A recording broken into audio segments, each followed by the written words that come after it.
The people of Mozambique are said to live in one of the most beautiful countries in the world. It's also one of the poorest. 28 years of savage war have torn the nation apart.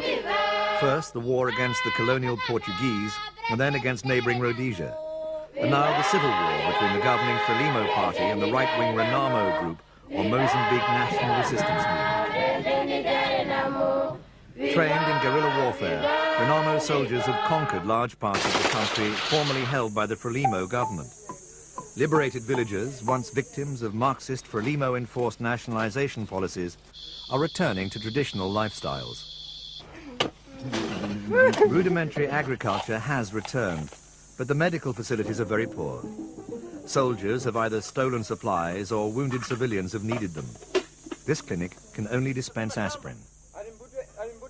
Once Renamo troops conquer a region, its population is re-educated and taught the party's political goals. Renamo says it wants a free election, a multi-party democracy, and an end to communism. It also promises to restore freedom of religion.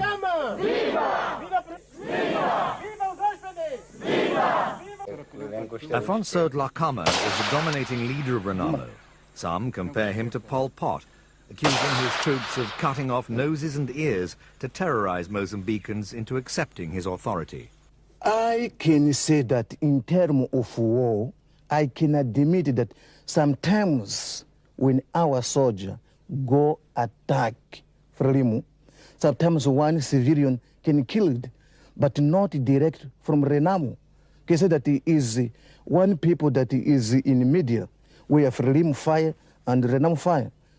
One or two people can die. But what Renamo cannot do is to planning to send our soldier to killing civilians. Also, if sometimes one soldier of Renamo can abuse population, immediate we punishing, because we are supporting, we must respect human rights, must respect our fathers, people of Mozambique. Reports of mutilations are commonplace. In tribal Mozambique, soldiers fighting for both Renamo and Frelimo are blamed for wounding hundreds of thousands of innocent civilians. John Muloseni says that Frelimo soldiers hacked off his hand with a machete after accusing him of supporting their hated enemy. Then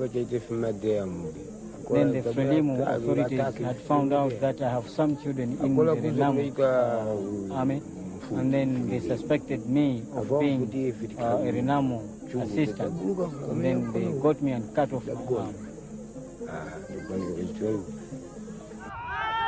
In the middle of the war, it's difficult to decide who's telling the truth about the massacres.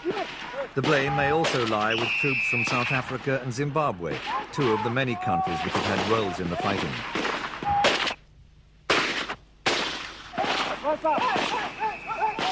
The problems of Mozambique aren't publicized like the Gulf War.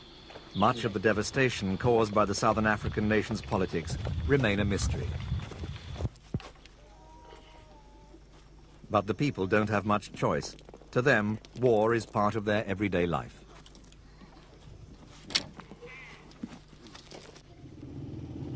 Dhlakama insists Renamo is winning. In some areas, Frelimo's socialist policies have provoked a backlash. People living in central areas like the Gorongosa region turn to Renamo for support. The Second National Congress of Renamo recently met in Gorongosa to discuss a general ceasefire and future multi-party elections. A limited ceasefire is already in operation around crucial trade corridors, Tabira, Nacala and Maputo. While no definite date has yet been set for elections, Dhlakama has already hit the campaign trail, hoping to persuade villagers to vote for him and not his opponent, President Joaquim Chissano.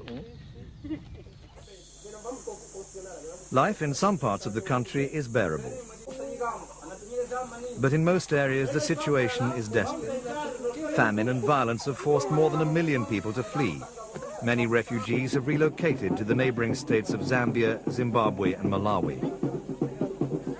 Crops have suffered from the warring party's scorched earth policy, making the day-to-day struggle of feeding the family exhausting. War and Mozambique's population of 15 million have worn down the country's infrastructure. Clean drinking water is hard to find. When Frelimo took control, it condemned traditional teachings. Many schools were forced to close. The so-called primitive ideas didn't coincide with socialist thinking. In recent years, however, the government has been taking a more liberal attitude towards traditional beliefs.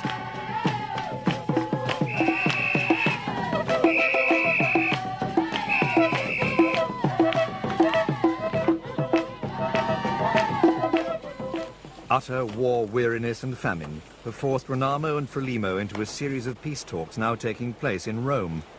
External pressures from the international community have forced the government to accept many of its demands, and it's given up one-party rule. This has removed the Renamo guerrilla chief's main political platform. Observers say President Chissano is likely to win the election. But while the politicians haggle in Rome, the fighting goes on. Even if the war were to end tomorrow, the shattered nation would still need a massive program of economic reconstruction. Viva Renamo, povo inteiro, lutando pela soberania nacional. Renamo, povo moçambicano.